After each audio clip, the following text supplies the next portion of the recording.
I am Rakesh Kumar Hasan and I am student of BCA Fixed Bachelor. Today I am presented Bank Reconciliation Statement यानी कि BRS.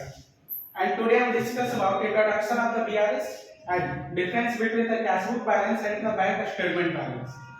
Just start with introduction of the bank reconciliation statement. First, BRS is not a part of accounting; it is a part of financial statement. It is prepared a particular date as part of cash book. Why important of BRS? Cash book and bank balance. Cash book 5 lakh, bank balance statement 4 lakh, difference 1 lakh बटवा हमारा 1 लाख रुपए का मिल गया, इसलिए हम BRS को use करते हैं। तो हम लोग बीआरएस में दो part, cash book and bank statement, तो इसलिए हम कैश बुक जो होता है हम अपने थ्रू यानी कि ऑनर के थ्रू हम लोग मॉडिफाई और अपडेट करते हैं और बैंक बैंकर करते हैं। तो हम चेक करेंगे कैश बुक में कंपनी अकाउंट मिस्टेक हमारा कहां पे मिस्टेक हुआ है, और सेकंड इनवैलिड चेक कहां पे हमारा चेक इनवैलिड हुआ है, कहां पे बाउंस हुआ है, या थर्ड फ्रॉड कहां पे हमारा कैशियर फ्रॉड एग्री किया है, उसको हम चेक करते हैं कैश बुक से। बैंक बैलेंस में हम लोग चेक करेंगे ओवरचार्ज बैंक कहां से कटा है, बैंक अकाउंटिंग मिस्टेक हुआ है या ऑटो पेमेंट किया है, इंटरेस्ट आया है, anything.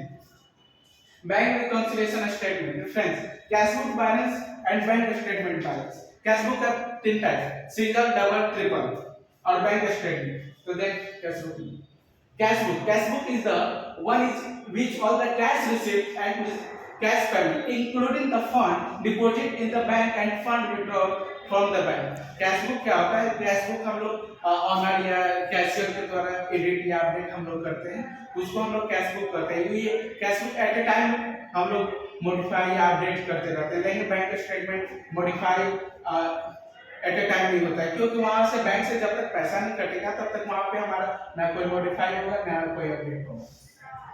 First cash book format, यहाँ का जो हम कैश बुक में हमने जब पैसा ट्रांजैक्शन किया उसका डेट क्यू amount.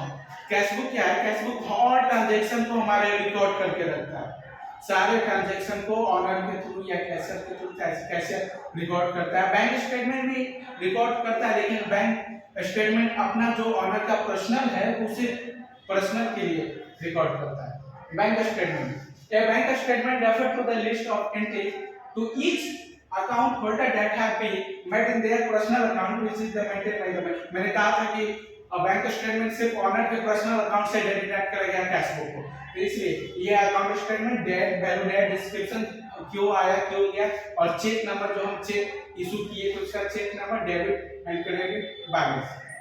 And thank you from my side.